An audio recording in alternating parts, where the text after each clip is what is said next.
ಬಿಜೆಪಿಯಲ್ಲಿ ಆಂತರಿಕ ಪ್ರಜಾಪ್ರಭುತ್ವದ ವ್ಯವಸ್ಥೆ ಇದೆ, ಬೇರೆ ಯಾವುದೇ ರಾಜಕೀಯ ಪಕ್ಷದಲ್ಲಿ ಇಲ್ಲ.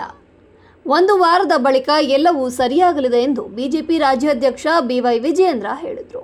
ಸುದ್ದಿಗಾರರೊಂದಿಗೆ ಮಾತನಾಡಿದ ಅವರು, ವ್ಯವಸ್ಥಿತವಾಗಿ ಸಂಘಟನೆ ಚುನಾವಣೆ ನಡೀತಾ ಇದೆ ಎಂದರೆ ಅದು ಬಿಜೆಪಿಯಲ್ಲಿ ಮಾತ್ರ.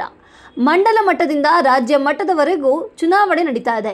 ರಾಜ್ಯ ರಾಷ್ಟ್ರೀಯ ಅಧ್ಯಕ್ಷರು ಚುನಾವಣೆ ವ್ಯವಸ್ಥಿತವಾಗಿ ನಡೀತಾ ಇದೆ.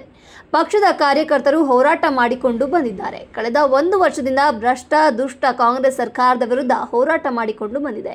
ನಾನು ಯಾವ ರೀತಿ ಅಧ್ಯಕ್ಷನಾಗಿ ಕೆಲಸ ಮಾಡಿದ್ದೇನೆ ಎಂಬುದು ಕಾರ್ಯಕರ್ತರಿಗೆ, ಪಕ್ಷದ ಮುಖಂಡರಿಗೆ ಗೊತ್ತಿದೆ.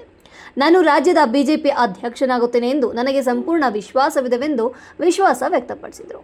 ಇನ್ನು ಜಿಲ್ಲಾಧ್ಯಕ್ಷ ಚುನಾವಣೆಗೂ ಪೈಪೋಟಿ ಇತ್ತು, ರಾಜ್ಯಾಧ್ಯಕ್ಷ ಸ್ಥಾನಕ್ಕೂ ಅದೇ ರೀತಿ ಪೈಪೋಟಿ ಇದೆ. ಎಲ್ಲದೂ ಕೇಂದ್ರದ ವರಿಷ್ಠರು ಗಮನಿಸಿರ್ತಾರೆ. ಎಲ್ಲವೂ ಒಳ್ಳೆಯದಾಗುತ್ತೆಂಬ ವಿಶ್ವಾಸವಿದೆ ಅಂತ ಹೇಳಿದರು. ಆಂತರಿಕ ಪ್ರಜಾಪ್ರಭುತ್ವ ಇದೆ. ಬಹುಶಃ ಯಾವುದೇ ಒಂದು ರಾಜಕೀಯ ಪಕ್ಷ ಇಷ್ಟೊಂದು ವ್ಯವಸ್ಥಿತವಾಗಿ ಸಂಘಟನೆ ಚುನಾವಣೆ ನಡೀತದೆ ಅಂದರೆ ಅದು ಬಿ ಜೆ ಪಿಯಲ್ಲಿ ಮಾತ್ರ. ಮಂಡಲ ಮಟ್ಟದಿಂದ ಹಿಡಿದು ಜಿಲ್ಲಾ ಮಟ್ಟ, ರಾಜ್ಯ ಅಧ್ಯಕ್ಷ ಚುನಾವಣೆ ಮತ್ತು ರಾಷ್ಟ್ರೀಯ ಅಧ್ಯಕ್ಷ ಚುನಾವಣೆ ಎಲ್ಲವೂ ಕೂಡ ವ್ಯವಸ್ಥಿತವಾಗಿ ಏನು ನಮ್ಮ ಕೇಂದ್ರದ ವರಿಷ್ಠರು ನಿರ್ಧಾರ ಮಾಡಿದ್ದಾರೆ ಅದರಂತೆ ಎಲ್ಲವೂ ಕೂಡ ನಡೀತಾ ಇದೆ. ರಾಜ್ಯದಲ್ಲಿ ಕಳೆದ 1 ವರ್ಷದಿಂದ ನಮ್ಮೆಲ್ಲ ಪಕ್ಷದ ಹಿರಿಯರು, ಕಾರ್ಯಕರ್ತರು ಒಟ್ಟಾಗಿ ಈ ಭ್ರಷ್ಟ ಹಾಗೂ ದುಷ್ಟ ಕಾಂಗ್ರೆಸ್ ಸರ್ಕಾರದ ವಿರುದ್ಧ ನಿರಂತರವಾಗಿ ಹೋರಾಟವನ್ನು ಮಾಡ್ಕೊಂಡು ಬಂದಿದ್ದೇವೆ. ನನ್ನ ಕಳೆದ 1 ವರ್ಷದ ಅವಧಿ ನಾನು ಯಾವ ರೀತಿ ಕೆಲಸ ಮಾಡಿದ್ದೇನೆ ರಾಜ್ಯದ ಅಧ್ಯಕ್ಷನಾಗಿ ಅಂತೇಳಿ ರಾಜ್ಯದ ಜನತೆಗೂ ಕೂಡ ಗೊತ್ತಿದೆ, ನಮ್ಮ ಕಾರ್ಯಕರ್ತರಿಗೂ ಕೂಡ ಗೊತ್ತಿದೆ, ನಮ್ಮ ಪಕ್ಷದ ಹಿರಿಯರಿಗೆ, ಶಾಸಕರು ಕೂಡ ಗೊತ್ತಿದೆ, ಎಲ್ಲರೂ ಕೂಡ ಗೊತ್ತಿದೆ. ಹಾಗೆ ನನಗೆ ಸಂಪೂರ್ಣ ವಿಶ್ವಾಸ ಇದೆ.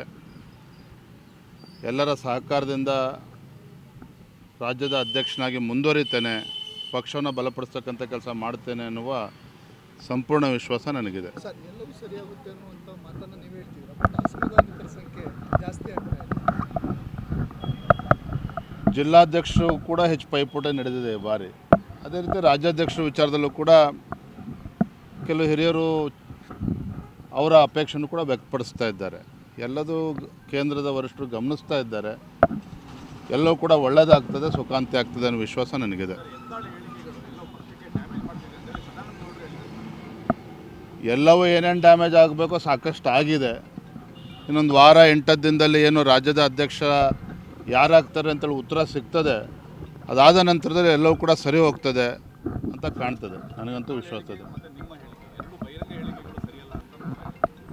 ನಾನು ಯಾವುದೇ ಬಹಿರಂಗ ಹೇಳಿಕೆಯನ್ನು ನೀವು ಕಳೆದ 1 ವರ್ಷದಲ್ಲಿ ನೀವು ನೋಡಿ, ಯಾರು ಏನೇ ಹೇಳಿಕೆಯನ್ನು ಕೊಟ್ಟರೂ ಕೂಡ ಯಾರ ವಿರುದ್ಧನೂ ಕೂಡ ನಾನು ಹೇಳಿಕೆಯನ್ನು ಕೊಟ್ಟಿಲ್ಲ. ಯಾವುದೇ ಬಹಿರಂಗ ಹೇಳಿಕೆಯನ್ನು ಪಕ್ಷದ ವಿರುದ್ಧನ ಹೇಳಿಕೆಯನ್ನು ಕೊಟ್ಟಿಲ್ಲ. ಹಾಗಾಗಿ ರಾಜ್ಯದ ಅಧ್ಯಕ್ಷನಾಗಿ ನನ್ನ ಕರ್ತವ್ಯದ ಅರಿವು ಕೂಡ ನನಗಿದೆ. ಈ ಒಂದು ದೊಡ್ಡ ಜವಾಬ್ದಾರಿಯನ್ನು ಭಾಳ ಯಶಸ್ವಿಯಾಗಿ ಕಳೆದ 1 ವರ್ಷ ನಾನು ನಡೆಸ್ಕೊಂಡು ಬಂದಿದ್ದೇನೆ. ಹಾಗಾಗಿ ಏನು ಇನ್ನೊಂದು ವಾರ 8 ದಿನದಲ್ಲಿ ರಾಜ್ಯದ ಅಧ್ಯಕ್ಷರು ಯಾರು ಅಂತಕ್ಕಂಥ ಉತ್ತರ ಸಿಗ್ತದೆ. ತದನಂತರದ ಎಲ್ಲ ಸಮಸ್ಯೆಗಳು ಕೂಡ ಅದಕ್ಕೂ ಸಮಸ್ಯೆಗಳು ಕೂಡ ಪರಿಹಾರ ಸಿಗ್ತದೆ. ಥ್ಯಾಂಕ್ ಯು, ಧನ್ಯವಾದ.